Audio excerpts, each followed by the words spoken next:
that obviously wants to be remembered every year on a holiday that's iconic. That's who.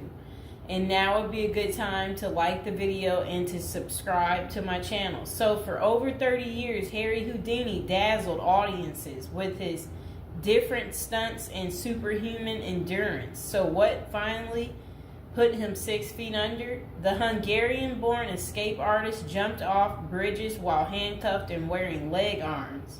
He slithered out of sealed milk cans filled with water, and he devised a Chinese water torture cell in which he submerged and suspended upside down by his ankles. None of those did he. I guess he was able to get out and survive. So Houdini's heart-pounding getaways usually involve a healthy dose of trickery, and but they were also genuine risks. In 1915, Houdini nearly suffocated during a stunt in which he was shackled and buried under 6 feet of dirt. Houdini had made a career out of surviving the impossible, which only made the circumstances of his 1926 death all more mysterious. The 52-year-old performed before a packed audience in Detroit on October 24th, but was rushed to the hospital afterwards with an apparent case of appendicitis.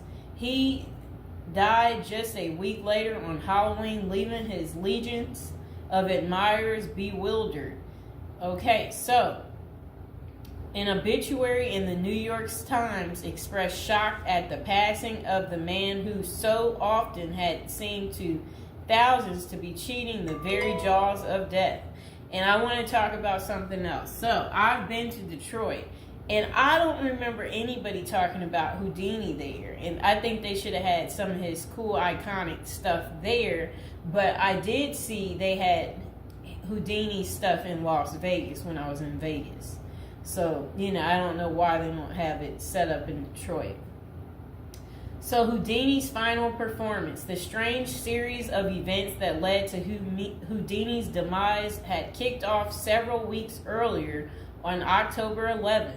1926, while being shackled into his Chinese water torture cell during a performance in Albany, New York. So it says he was struck on the leg by a piece of faulty equipment. He hobbled his way through the rest of the show, but was later found to have sustained a fractured left ankle.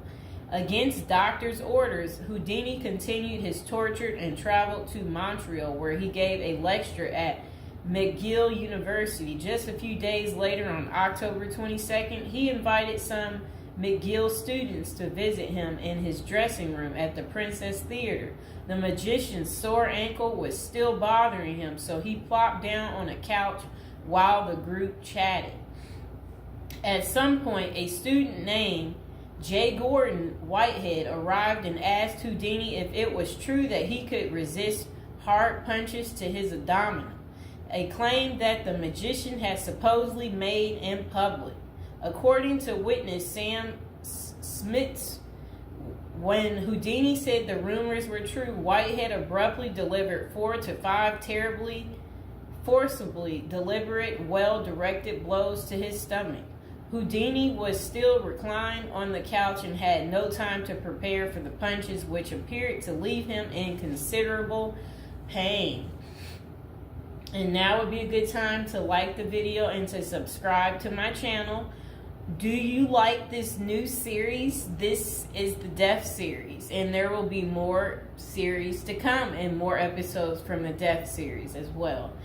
And do you like my prison series? And if you haven't checked out my prison series I created just for you, you can go ahead and check out my playlist. And there's also a love spell series that I think you will enjoy too checking out. Okay, so Houdini brushed off the incident at the time, but that same evening he began to complain of discomfort and stomach cramps. His condition only worsened the next day when he boarded an overnight train to Detroit for a new run of performances. The magician developed severe abdominal pain, cold sweats, and fatigue, and his temperature rose to 104 degrees. A doctor suspected appendicitis and instructed Houdini to go to a hospital, but the performer insisted on taking the stage for his opening night show at Garrick Theater. Isn't that really funny? He still wanted to work even though he wasn't doing so well. Okay, he proceeded to struggle through his routine before collapsing immediately after the final curtain. The show would be Houdini's last. The same night, he was taken to a Detroit hospital and prepared for surgery. Doctors successfully removed his appendix, which was found to have ruptured several days earlier, but it had already poisoned his insides. Despite a grim prognosis, the magician clung to life until October 31st, when he died with his wife Bess and his two brothers by his side. The official cause of Houdini's death was listed as peritonitis caused by a ruptured appendix. At the time, the magician's doctors firmly believed that the illness was the result of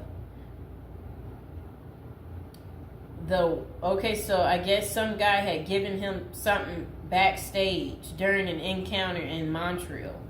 Okay, so such cases of traumatic appendicitis are extraordinarily rare. One study found only a couple dozen instances over a nearly 20-year period, but in 1926 the diagnosis was widely accepted.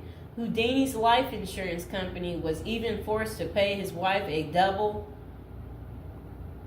for accidental death. Okay, so doubts arise over the escape artist's death. Houdini was laid to rest in Queens, New York. And this is what his little, I never knew that was where he is. Well, there he is right there. Okay, that was his tombstone. Okay, so look, maybe I can put that tombstone as the thumbtack, people. Okay, so Houdini was laid to rest in Queens on November 4th, 1926, but rumors about his unusual death have persisted ever since. Many of the theories tend to focus on the magician's contentious relationship with spiritualism, a pseudo-fed religion whose adherents once claimed it was possible to communicate with the dead through seances and mediums. Houdini, a born skeptic, had spent much of the 1920s on a mission to debunk the spiritualist claims and expose its top psychics as frauds. The Crusades earned him several $1 million worth of lawsuits and more than a few enemies, but at the time of his demise, he showed no signs of letting up. Just a few months earlier, he had testified in front of Congress in support of a bill to outlaw fortune-telling in Washington, D.C. Could Houdini's meddling have gotten him killed? In the 2006 biography, The Secret Life of Houdini, authors William Kalash and Larry Sloman contend that the magician's death may have been a carefully planned assassination by members of the spiritualist community. If one were to suspect Houdini a victim of foul play, they write, then the section of organization crime that was composed of fraudulent spirit mediums must be considered likely suspect. Okay, so Kalash and Sloman argue that the spiritualists had a history of poisoning their enemies, and they note that no autopsy was ever performed to confirm Houdini's death. I wonder why. So his death was actually caused by appendicitis. If someone were hell-bent on poisoning Houdini, it wouldn't have been very difficult, they concluded. Considerable debate has also focused on J. Gordon Whitehead, the McGill student who supposedly delivered the potentially fatal gut punches to Houdini's Montreal dressing room. In the 2005 book, The Man Who Killed Houdini, author Don Bell floated a theory that Whitehead may have been in league with the spiritualists, some of who had previously threatened to harm Houdini or have him beaten up. Bell concluded, that there was not enough evidence to connect Whitehead to any kind of criminal plot, but others have argued that he was an enemy agent who stalked Houdini during the magician's time in Montreal. Okay, so was Houdini murdered? The true cause of Houdini's demise may never be known for sure, but the majority of scholars tend to dismiss the murder theories as mere speculation. For them, the more pressing question is whether Houdini's ruptured appendix had any connection to the stomach blows he received a few days earlier. Don't forget to like the video, and if you're new to the channel, go ahead and hit that subscribe button. So while the evidence shows that such conditions is indeed possible, many consider it more likely that Whitehead's punches simply caused Houdini to ignore an already existing case of appendicitis. By the time the magician finally sought out treatment, the theory goes it was already too late.